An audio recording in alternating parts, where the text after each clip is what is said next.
નખત્રાણા તાલુકા પંચાયતની મળેલી સામાન્ય સભામાં વિરાણીને નગરપાલિકામાં સમાવેશ કરવા માટે સત્તાધારી જૂથના પ્રમુખ સહિતના સભ્યોએ અનુમોદન આપ્યું. સાથોસાથ વિપક્ષ દ્વારા તેમનો વિરોધ કરવામાં આવ્યો. વિપક્ષ દ્વારા જે ટોલ નાકામાં ટોલ ઉઘરાવવામાં આવે છે તે ટોલ બંધ કરવામાં આવે અને રસ્તા સુધારણા માટેની રજૂઆત પણ કરવામાં આવી.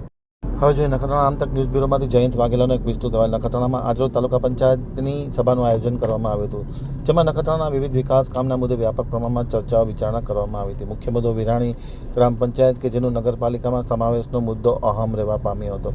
તાલુકા પંચાયતમાં વિરાણીને નગરપાલિકામાં સમાવેશ થાય તે માટે ચૂંટાયેલા ભાજપના પ્રતિનિધિઓ, તાલુકા પંચાયતના સદસ્યશ્રીઓ અને તાલુકા પ્રમુખ દ્વારા બહાલી આપવામાં આવી હતી. બીજી બાજુ કોંગ્રેસ દ્વારા વિરોધ પક્ષના નેતા અને તાલુકા પંચાયતના કોંગ્રેસના ચૂંટાયેલા સભ્યો દ્વારા આ મુદ્દાનો વ્યાપક પ્રમાણમાં વિરોધ કરવામાં આવ્યો હતો.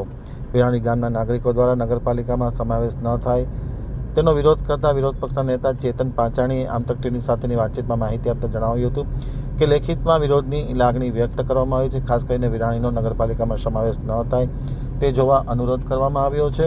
નખત્રાણા ટોલનાકાનો મુદ્દો પણ રજૂ કરવામાં આવ્યો તો ટોલનાકામાં માત્ર પૈસા ઉઘરાવવામાં આવે છે, પરંતુ રસ્તા ચાણી જેવી હાલતમાં ફેરવાઈ ગયા છે. ત્યારે રસ્તા સારા થાય પછી ટોલ વસૂલ થાય તે પ્રકારનો નિર્ણય કરવા માટે રજૂઆત કરવામાં આવી હતી.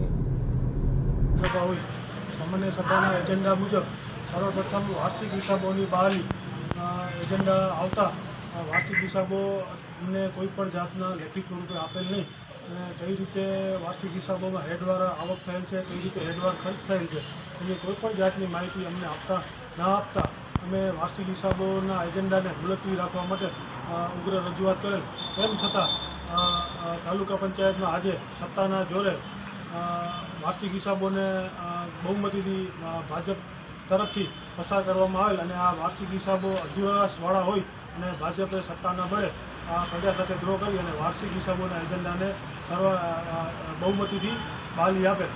ત્યારબાદ નખત્રાણા નગરપાલિકામાં વિરાણી ગ્રામ પંચાયતને સમાવેશ કરવા માટે એજન્ડા આવતા અમે રજૂઆત કરેલ કે ભાઈ નખત્રાણા નગરપાલિકાની જાહેરાત 2.5 વર્ષ ઉપરના સમયે થઈ ગયેલ હોય છતાં પણ નગરપાલિકાનું શાસન નખત્રાણામાં પ્રસ્થાપિત થયેલ નથી. તેમ છતાં વિરાણીને નગરપાલિકામાં સમાવેશ કરો તે ઉચિત ન હોય અને નખત્રાણાથી વિરાણી અને વિરાણીના સીમા સેતો જોઈએ તો સુપર વિરાણી પણ વિરાણી ગ્રામ પંચાયતમાં આવે તો નખત્રાણાથી સુપર વિરાણી 7-8 કિલોમીટર જેટલું થાય, જેથી નગરપાલિકામાં વિરાણી સુધી કે સુપર વિરાણી સુધી વિકાસ કાર્યો કરવા બહુ કઠિન હોય, જેથી વિરાણીને નખત્રાણા નગરપાલિકામાં સમાવેશ ન કરો તેવી રજૂઆત અમે કરેલ.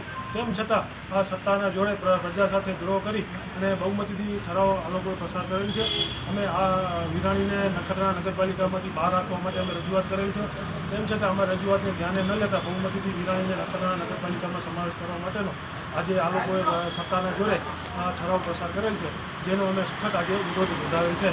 વધુમાં નખત્રાણામાં છેલ્લા 2 વર્ષથી નગરપાલિકાનું શાસન ચાલુમાં હોય કોઈ પણ જાતની પ્રજાકીય પ્રતિનિધિની અત્યારે પણ ચૂંટણી થયેલ નથી, જેથી નગરપાલિકાનું વહીવટ પણ ખાડે ગયેલ છે.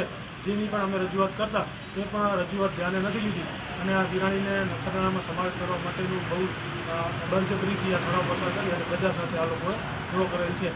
વિશેષમાં આજના પ્રશ્નની રજૂઆત કરીએ તો નખત્રાણાથી ભુજ આપણો ધોરીમાર્ગ જે છે એનામાં આપણે ફૂટ 1.5 ફૂટના ખાડા પડેલ છે. એ ખાડાનું તાત્કાલિક ધોરણે પેચવર્ક કરવા માટે અમે રજૂઆત કરેલ છે. તેમજ ગેરકાયદેસર રીતે મોટા અંગિયા પાસે ટોલ ટેક્સ ઉઘરાવવામાં આવે છે, જે ટોલ ટેક્સ કાયમ માટે બંધ કરવા માટે તાલુકા પંચાયત ઠરાવ કરે તે માટેની અમે રજૂઆત કરેલ છે.